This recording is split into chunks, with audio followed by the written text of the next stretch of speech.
ভারত লম্বার মাথাও চিনতে পারবে না আমাদের। ভারত যদি বাংলাদেশের দিকে তোর নজর তুলে কাশ্মীর, সেভেন সিস্টার্স, হায়দ্রাবাদ, মহারাষ্ট্র লিখিতভাবে আলাদা করে দিতে হবে। এত সোজা না। আপনারা কথায় কথায় ভয় দেখাবেন না বাংলাদেশকে, কথা বুঝতে পেরেছেন? আমরা ইন্ডিয়াকে ডরাই না। হাদি নামের বিপ্লবী হাদি ব্রিগেড গঠন করা হবে। ভারতকে কেউ ঠেঙ্গায় না। আপনারা নেতারা ভারতের কে ভয় দেখেন কেন? আমরা যদি কিছু করি তাহলে ইন্ডিয়া নাকি আমাদেরকে হামলা করবে। আরে ভাই, এটা গ্লোবালাইজেশনের যুগ। ইন্ডিয়া আমাদের কিচ্ছু ছিঁড়তে পারবে না। ইন্ডিয়া যদি আমাদের দিকে একটা বুলেট ছোড়ে না, চারদিকে ইন্ডিয়াকে ঘিরে ছিঁড়ে খেয়ে ফেলাবো। আপনারা জানেন, ইন্ডিয়া যদি বাংলাদেশ দিকে নজর দেয়, ইন্ডিয়াকে 7টা রাষ্ট্র হারাইতে হবে। কাশ্মীর, সেভেন সিস্টার্স, ইন্ডিয়াকে লিখিতভাবে ত্যাগ করে তারপর বাংলাদেশের দিকে নজর দিতে হবে। আর একটা জিনিস আপনাদেরকে বলে যাই, আপনারা কথায় কথায় ভয় দেখাবেন না বাংলাদেশকে, কথা বুঝতে পেরেছেন? আমরা ইন্ডিয়াকে ডরাই না। আমরা 16 কোটি 20 কোটি স্বাধীন জনতা।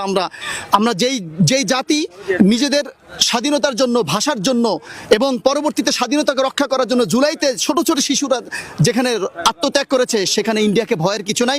রাজনৈতিক নেতৃবৃন্দকে বলবো, আসেন সকলে হাদির মতো জজবা এবং প্রকৃত স্বাধীন এবং সার্বভৌমত্বকে আমরা বুকে লালন করি। যারা আজকে 71-এর চেতনার নামে দেশটাকে বিভক্ত করতেছেন, ভাই পৃথিবীর অনেক দেশই তো স্বাধীনতা অর্জন করেছে।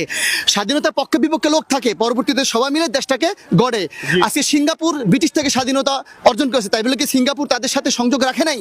আজকে সেখানে দেখেছেন একমাত্র বাংলাদেশটাকে এটা পাবলিক টয়লেট বানিয়ে ফেলেছে। আমাদের চতুর্পাশে যে শকুনরা আছে, এরা এখানে এসে যেমনি ইচ্ছা সেমনি কাজ করে যায়। আমাদের আত্মমর্যাদা কোথায় গেছে?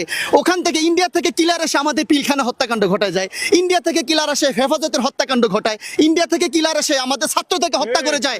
তাহলে ইন্ডিয়া আমাদের বন্ধু হয় কিভাবে? আমাদের কি কোনো আত্মমর্যাদা নাই? আমরা কি এতটা নির্লজ্জ হয়ে গেছি? হ্যাঁ, আমরা এতটাই নির্লজ্জ হয়ে গেছি। ভারত থেকে কিলার আসে, ভারতের এজেন্সিগুলো আমাদের বাহিনীগুলোতে থাকে। তারা এখন সক্রিয়। 5 আগস্টের পরে যেই নীতিটা হওয়ার দরকার ছিল সেটা আমরা গ্রহণ করি নাই।